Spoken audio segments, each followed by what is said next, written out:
N.S.A., National Security Agency, and the death of the United States of America's democracy. Welcome to Tricky Mickey. Please subscribe, share, and like. In this episode, we are going to discuss in depth the National Security Agency of the United States of America. What is it? What's it doing? Is it beneficial to the American people? The Constitution, Bill of Rights, and Declaration of Independence. Are we heading for a police state? The secret society of the Freemason in the United States of America. President Harry S. Truman was responsible for creating the National Security Agency. And he said, although I hold the highest civil honor in the world, I have always regarded my rank and title as a past Grand Master of the Masons, the greatest honor that had ever come to me. There he's saying something that's important for our understanding. The birth of the National Security Act of July 26, 1947. You are watching him sign this authority into power. But what was this National Security Act of 1947? Well, it created the CIA. It created the position of National Security Agency. For example, like I said, it was signed July the 26th, 1947. It established the National Security Council, authorized the Central Intelligence Agency. The CIA will be independent agency, meaning not headed by a cabinet member. CIA would perform analysis and clandestine activities. They do not have police, subpoena law, or power in the United States of America. The 1947 Security Act also established an internal National Security Council set up to advise the president in the new content of the Cold War. This was just immediately after World War II, and the Soviet Union became our enemy. The powers of the National Security Agency, what are they? Well, first of all, they are located in Fort Meade, Maryland, and they employ at least 20,000 people. And they were founded November the 4th, 1952. These are some of the facts. The N.S.A. headquarters, as I stated, was in Fort Meade, Maryland. And since September the 11th, 2001, they have expanded to Georgia, Texas, and Utah. America's cyber sentries are located all over the country, as you can see in this picture in front of you. The purpose is to protect America's communication network against any foreign attack. The central headquarters in Fort Meade has over 1 million square feet. It costs over $2 billion. It records, stores, and monitors any electronic communication from grocery store receipt to diplomatic transaction and more. In Utah, the N.S.A. Utah Data Center can reportedly store up to 5 zettabytes of data, which is a lot of information. For those of you who know computer, that is the most information you can store on any set of computers in the entire world.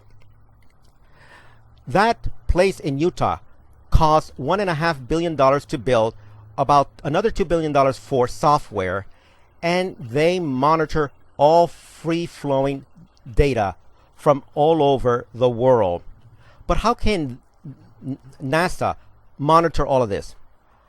Well, in 1978, the Foreign Surveillance Act was passed by Congress because NASA and N.S.A. had exceeded its authority under the National Security Act of 1947. So in 1978, they imposed 11 judges to supervise. They want N.S.A. to go before the secret court of judges and ask for permission to spy. Well, this has not hampered their power because they basically do whatever they want to do based upon national security issues. So who is watching the watchman? The answer is supposedly Congress is supposed to be doing that, but they're not really doing a good job because N.S.A. is basically a free-running agency answerable to itself. The issue behind that, since especially 9/11, 2001, is the end justifies the mean. Whatever we do is important. If you have nothing to hide, then you have no fear of the NSA. Well, that philosophy was used by the Nazis to control its population. What do you have to fear? Do you not trust authority figures?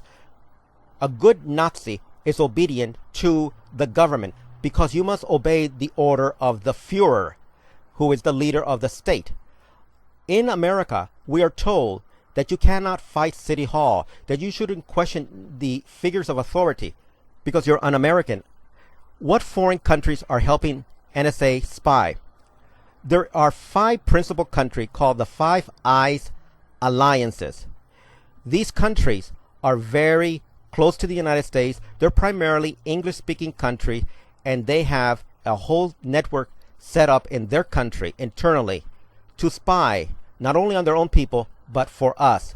These countries are Canada, United States of America, obviously us, Australia, New Zealand, and the United Kingdom. The 5 principal English-speaking countries of the world are on the payroll of NSA. What do these countries do? Well, we have treaties, express and imply with them, whereby they spy on our people and give us information, and we spy on their people, and we give them and share our mutual spy information.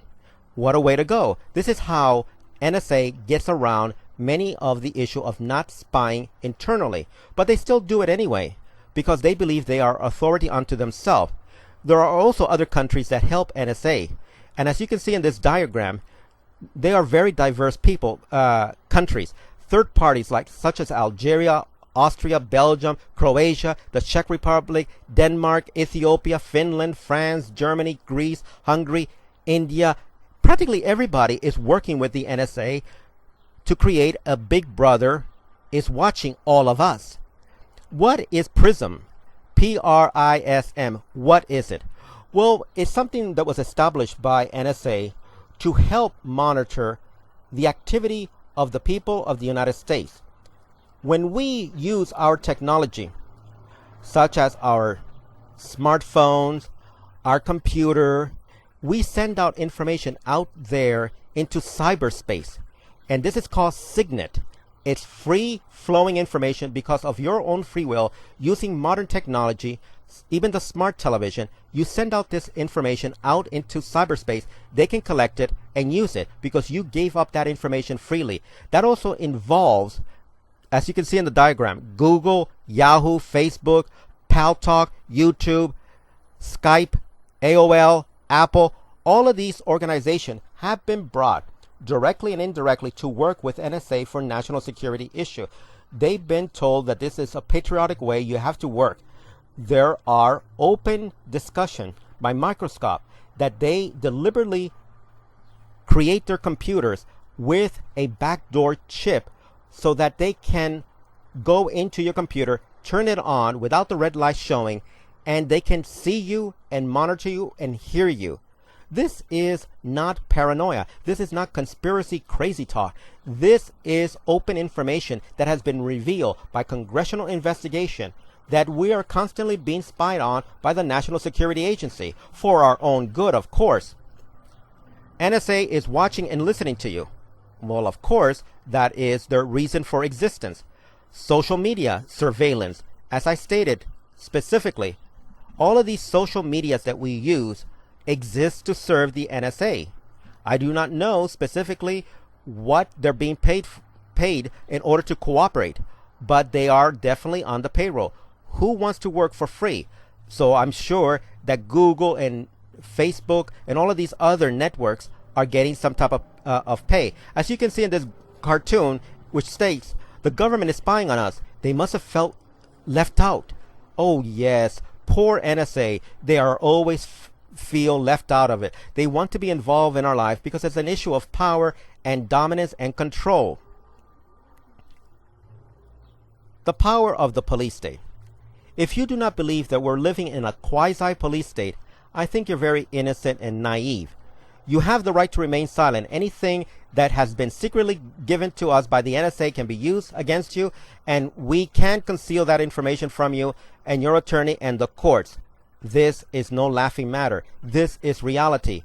We have very little rights in defending ourselves against anybody who incriminates us. We cannot even call them before a court of law because the NSA, like a big octopus, has interfered in our freedom of religion, our right to privacy, our freedom of speech, and our freedom to assembly. Anything we say can and will be used against us, and we do not know who our accusers are. We cannot even call them in a court of law. How can we monitor everything? The NSA. Well, guess what? Most of the world's communication have to flow through the United States of America. You might ask why. Well, guess who invented the internet? Who has all these satellites that are necessary to process modern day information? The great United States of America. That's the answer. The NSA, in order to elicit sympathy for us, for them, says, oh, do you know that we're constantly being hacked every single day? Like there's over 300 million attacks by hackers all over the world trying to hack us. Oh, poor NSA. Do you know how many NSA requests have been denied by that agency? Under the Freedom of Information Act, we are required to file paper requesting certain data to be given to us. As you can see in the diagram, practically everything that we demand under the Freedom of Information Act, they refuse. Foreign Intelligence Surveillance Court. In 2012, the court received 1856 requests for surveillance by the NSA. 1789 were given. Only one was withdrawn. None was refused. Who is Mr. Edward Snowden? He is a man who worked for them, and he's a great patriot. He's a whistleblower, and he stated, I cannot allow the United States government to destroy privacy and basic liberties. He gave this interview to the British Guardian. Furthermore, he stated, I take the threat of terrorism seriously, and I think it's really disingenuous for the government to invoke and scandalize our memories and to exploit the national trauma to justify programs that have never been shown to keep us safe but cost us liberties and freedom that we don't need to give up, and our Constitution says we shouldn't. Edward Snowden had to flee because he released anywhere from around 1.5 million data that he did appropriate because he wanted to tell the American people how this country and other countries that are helping us are spying and destroying freedom and liberties. Our civil rights practically doesn't exist, because how can we be a land of freedom and liberty when we have to constantly be looking over our shoulder because somebody really is actually spying on us? This is not paranoia. This is not conspiracy crazy talks. It is actual reality. Because of Mr. Edward Snowden, a great patriot, he cannot return to this country without being arrested and thrown into some black hole and torture, waterboarded. This man is no longer free to come back to his country. A president's warning and a price paid. A long time ago, President John F. Kennedy said, there's a plot in this country to enslave every man, woman, and child. Before I leave the high office, I intend to expose this plot. Well, what happened approximately a week or so later? Unfortunately, November 22nd, 1963, JFK was killed. We have not definitively learned who the real assassins were. It's open to speculation. The CIA, N.S.A, we don't really know.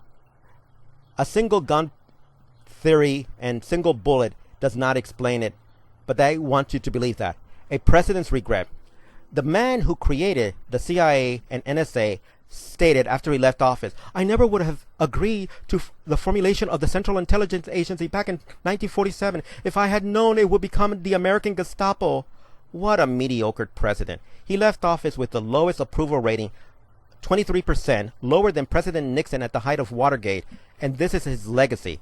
Power and control. Yes, we are under the power and control of NSA. And it's about total population control. If they control what we see on television, what we hear over the radio, and all over other media sources, what information do we trust to formulate a good, intelligent conclusion? We can't know, because the media is controlled directly and indirectly by the National Security Agency. They have control over our minds. Joseph Goebbels, the propaganda minister of Adolf Hitler, said, tell a big lie, say it long enough, and the people will be levers. They will believe this big lie. People are generally very gullible. We have in this cartoon the N.S.A. domestic spy. This symbol of American freedom, don't tread on me, says, well, as long as it's for national security purpose, I guess it's okay for you to put the boot on my neck. Well, how many Americans are going to continue to tolerate this boot on our neck? Will you comply or resist? The loss of our liberty since 9/11. 9/11 was used by the state to blame us for 9/11. The state stated, directly and indirectly, that because America is an open society and it's a democracy and a republic, we have nothing but ourselves to blame because we allowed this to happen. So we need to give up our liberties and security in order to ensure our national security. Well, it's unconstitutional. The N.S.A. cannot exist because the Constitution does not permit it to exist. But because of the mediocre president, Harry S. Truman, who created it, we need to, as a people, stand up for ourselves and say, enough is enough. We can, with the right president, wipe it out with an executive order. That's all it takes.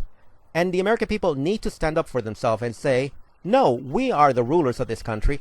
We are the ones who elect you. Our taxes pay your salary. You must be answerable to us. We shouldn't be afraid to stand up for our rights. But they indoctrinate us. They, meaning big business, big media, in bed with the government, practicing crony capitalism. This is luring us into a perpetual sleep like a matrix.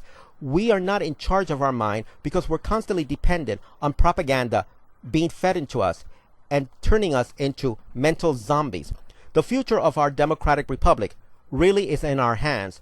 It is up to every man, woman, and child to stand up for themselves and say, no more of this. We don't need this false security.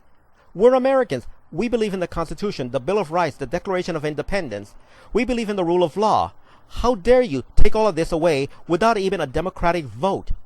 We have to have the courage. We have to have the backbone. Thank you very much for listening. Please subscribe and support this channel. This is Tricky Mickey, wishing you the best. Take care of yourself. Until next time, bye.